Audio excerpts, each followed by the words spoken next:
Reflet d'Afrique Télévision, le Flash Info, The Breaking News.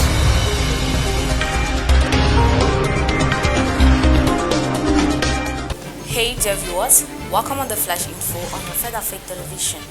Cameroon U.S. Embassy to support Wasisi lawyers in seeking justice. The U.S. Embassy in Cameroon has announced that it will help the lawyers of late Samuel Wasisi, the Buea-based Pidgin newscaster who died under police custody in August 2019, in the strive to seek for justice of their late client. In a letter addressed to two lawyers of Samuel Ajeka Abuye Aka Wasisi, the U.S. ambassador to Cameroon, His Excellency Peter Henry Bellerin, says his country is closely following President Biya's commitment to French ambassador to set up an independent inquiry commission to investigate the death of the journalist, disclosing his concern about recent threats to the lives of their lawyers strive to seek justice for their late client. Peter Henry Bellerin says he has asked the embassy's political officer to help them.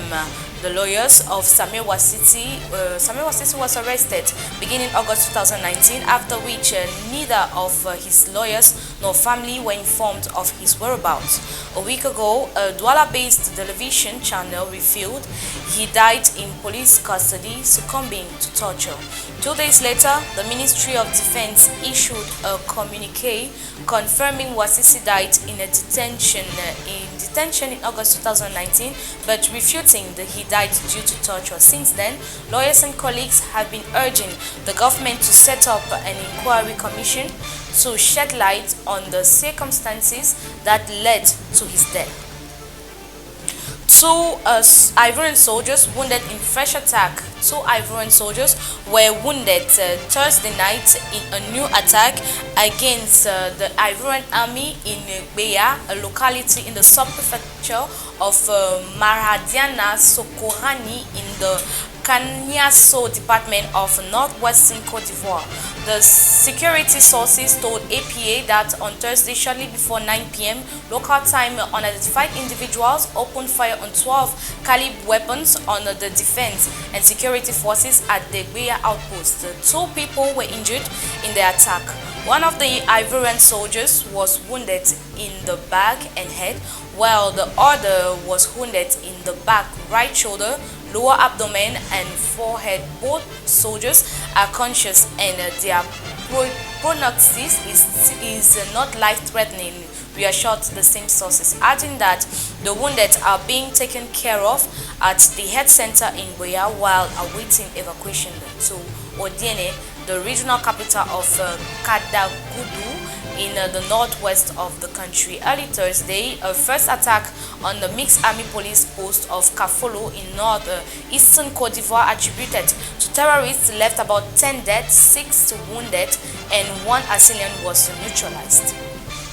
Pope Francis on Sunday appealed for both sides in the Libyan civil war to seek peace, urging the international community to facilitate talks and protect refugees and migrants he said were victims of cruelty. He made the plea during his noon address in St. Peter's Square. Francis said he was pained by the situation in Libya, which has had no stable central authority since dictator Muammar Gaddafi was overthrown by NATO-backed rebels in 2011. For more than 5 years, Libya has had rival parliaments and governments in the east and the west, with streets controlled by armed groups and sporadic fighting. Egypt announced a new initiative for Libya on Saturday.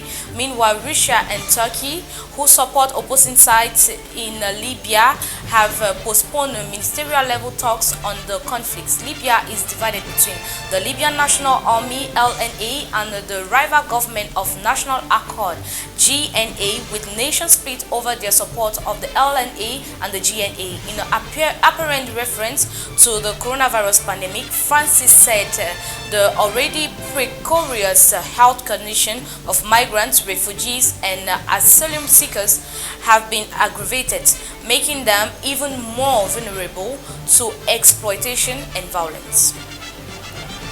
Malian President Ibrahim Boubacar Keita on Sunday extended his hand of friendship to opposition coalition of religious leaders, political and civil society that have challenged his power in country also facing jihadist attacks.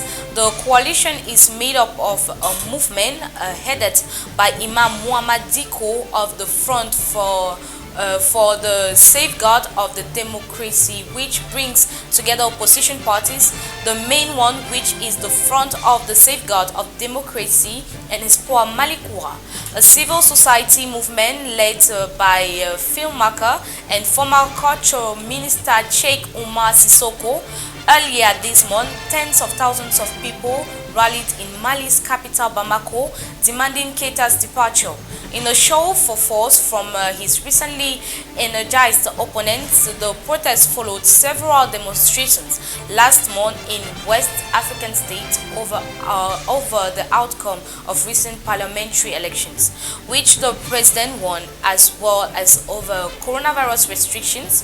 The anti-Keita coalition, the rally of the Patriot Forces of Mali, organized the mass rally in Bamako.